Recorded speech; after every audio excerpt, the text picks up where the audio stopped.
E aí pessoal, vocês estão bem? Passando aqui para nós gravarmos mais um vídeo. Hoje nós vamos falar sobre a igreja de Filadélfia. Antes, porém, quero pedir a você, se você ainda não se inscreveu no nosso canal, se inscreva no nosso canal, aperte o sininho para notificação, curta, compartilhe com todo mundo, deixe o seu comentário. Tudo isso vai nos fazer alcançar mais pessoas e o evangelho sendo espalhado para mais corações. Bom, isto posto, vamos pro vídeo. Pessoal, a igreja de Filadélfia é uma igreja importante também dentro das 7 igrejas, das 7 cartas que foram enviadas a elas. Localizada também ali na região da Ásia Menor, hoje a atual Turquia, junto com Esmirna, foi a única igreja que não recebeu nenhum tipo de repreensão de Jesus. Algo interessante também sobre a cidade de Filadélfia e a igreja de Filadélfia é que naquela região era uma região conhecida pelos seus terremotos, uma região muito tendente onde os terremotos aconteciam com muita frequência. Inclusive, por conta disso, a própria história conta que essa cidade foi construída e reconstruída por várias vezes por conta desses terremotos. Podemos dizer que é o menor sítio arqueológico encontrado entre as igrejas da região da Ásia Menor. E também era a mais nova igreja naquela região. Ela foi fundada por colonos que vieram de Pérgamo e iniciaram essa cidade. Isso por volta de 158, 159 a.C. Era também uma região conhecida como Porta para o Oriente, porque era a principal rota do correio do Império Romano naquela região. Apocalipse capítulo 3, do verso 7 até o verso 13, diz o seguinte: escreve esta carta ao anjo da igreja de Filadélfia. Esta é a mensagem daquele que é santo e verdadeiro, que tem a chave de Davi. O que ele abre, ninguém pode fechar, e o que ele fecha, ninguém pode abrir. Sei de tudo o que você faz. Abri para você uma porta que ninguém pode fechar. Você tem pouca força, mas ainda assim obedeceu a minha palavra, e não negou o meu nome. Veja, obrigarei aqueles que pertencem à sinagoga de Satanás, os mentirosos que se dizem judeus, mas não são, a virem se prostrarem a seus pés e reconhecerem que eu amo você. Porque obedeceu a minha ordem, para perseverar, eu o protegerei do grande tempo de provação que virá sobre todo mundo, para pôr à prova os habitantes da terra. Venho em breve, apegue-se ao que você tem, para que ninguém tome a sua coroa. O vitorioso se tornará coluna no templo de Deus, de onde jamais sairá. Escreverei nele o nome do meu Deus, e ele será cidadão da cidade de meu Deus, a nova Jerusalém que desce do céu, da parte de Deus. E também escreverei nele o meu novo nome. Quem tem ouvidos para ouvir, ouça o que o Espírito diz às igrejas. Pessoal, como temos feito nas outras cartas, também nos outros vídeos como gravamos, vamos falar sobre a apresentação, como Jesus se apresentou a eles nessa carta. Jesus disse: eu sou santo e verdadeiro. É impressionante como nós notamos em todas as cartas das 7 igrejas do Apocalipse, sempre uma referência e um convite, uma convocação à santidade. Isto indica aquela igreja do momento e também a igreja dos nossos dias, que Jesus quer encontrar em nós uma igreja que está buscando viver uma vida santa. Santidade não é algo negociável para o nosso Deus. Vivemos e andarmos em santidade é algo que nós devemos viver com a ajuda e a graça dele. Afinal de contas, o Espírito Santo está aqui para nos ajudar a nos desenvolver a nossa salvação, nos fazer a cada dia mais parecidos com Jesus. Então Jesus se apresentou a eles como santo e verdadeiro. Santo falando dessa indicação à santidade. E o verdadeiro, creio também que aponta para aquilo que eles estavam vivendo naquele momento. Eles encontravam também resistência diante dos falsos judeus, como nós já vimos em cartas passadas a outras igrejas, que eram aqueles judeus que simpatizavam com o Império Romano e denunciavam os cristãos. Penso eu por causa de um ciúme, olhando para os cristãos dizendo assim: não, isso não tem nada a ver com vocês não são descendentes de Abraão. Então aqui nós encontramos também a ideia de sinagoga de Satanás, como já vimos em cartas anteriores.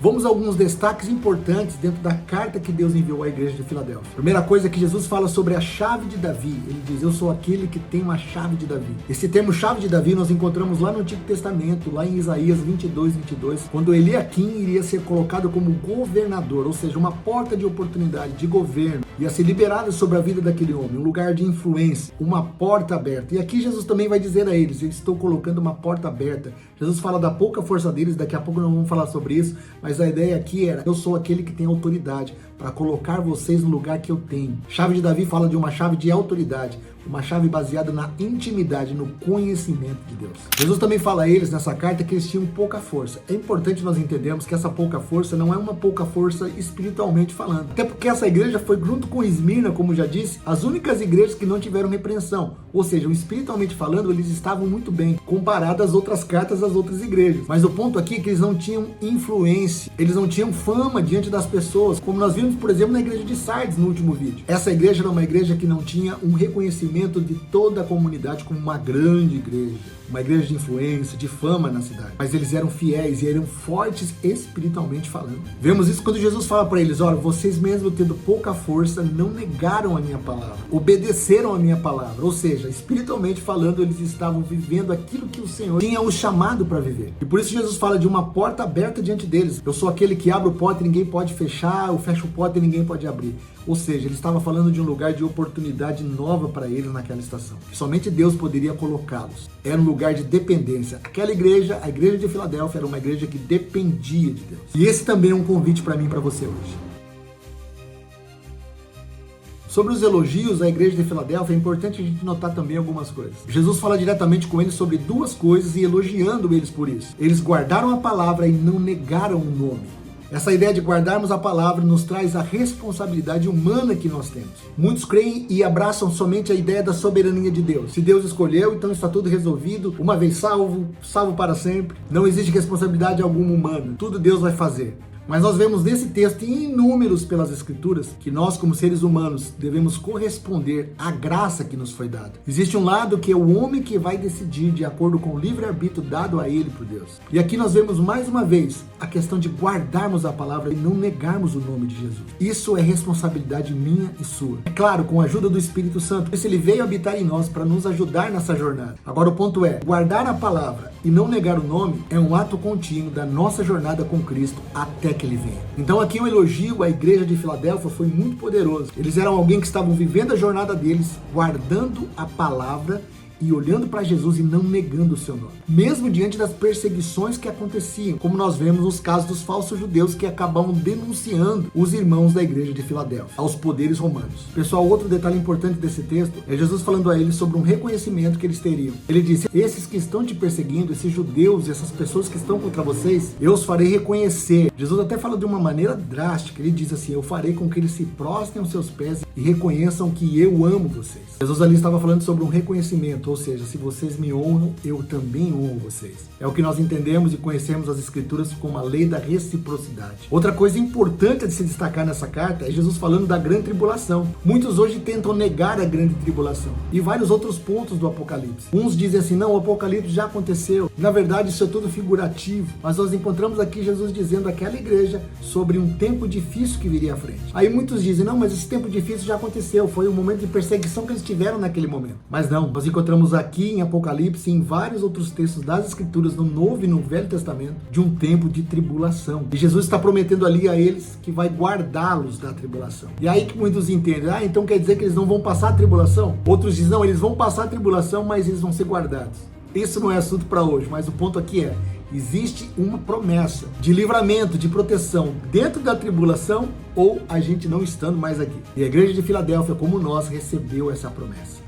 Ah, só um detalhe, aqui em Apocalipse Jesus fala que virá sobre todo mundo. Por isso que essa ideia que muitos dizem, Jesus estava falando dos momentos difíceis que eles passaram anos depois. Não, não foi sobre todo mundo. A tribulação bíblica, que a Bíblia fala em Daniel, em Apocalipse, em outros textos da Bíblia, falam de uma tribulação global.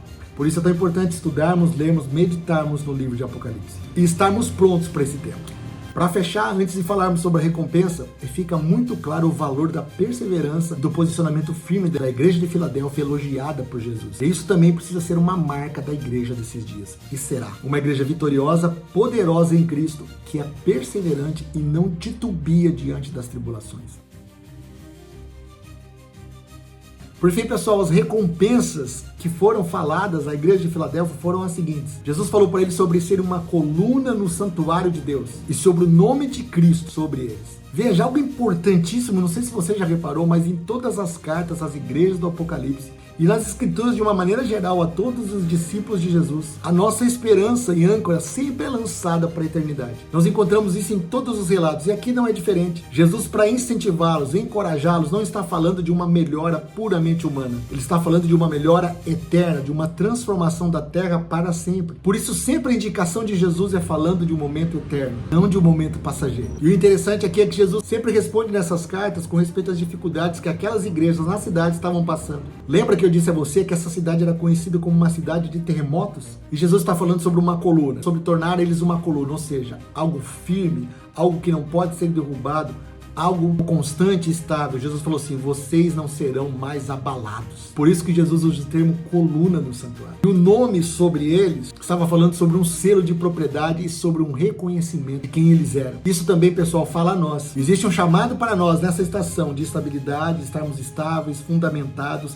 inabaláveis em Cristo. Mas existe algo ainda maior para vir. Algo que está fundamentado na eternidade. E é para esse lugar que nós precisamos olhar e andar. Focar os nossos olhos olhando para Cristo e para aquilo que Ele tem preparado para nós à frente. Isso nos fará passar pelas dificuldades da vida com alegria, prazer e aguardando e esperando a cidade que tem fundamentos eternos, como nós vemos lá em Hebreus, falando sobre Abraão. Por fim, pessoal, a igreja de Filadélfia é um exemplo para cada um de nós. Uma igreja perseverante, uma igreja que não tinha fama e reconhecimento puramente humano, mas a fama e o reconhecimento que eles tinham era diante de Deus. E de fato isso que importa. Que eu e você possamos crescer como a igreja de Filadélfia. Uma igreja que pode até ter pouca força diante dos homens, mas uma igreja forte e perseverante diante de Deus. Espero que tenha sido uma bênção para você. Mais uma vez eu te peço, compartilhe com outras pessoas. Vamos falar de Jesus por aqui e que o nome do nosso Deus seja exaltado. Então eu fico por aqui, até o próximo vídeo e Maranata!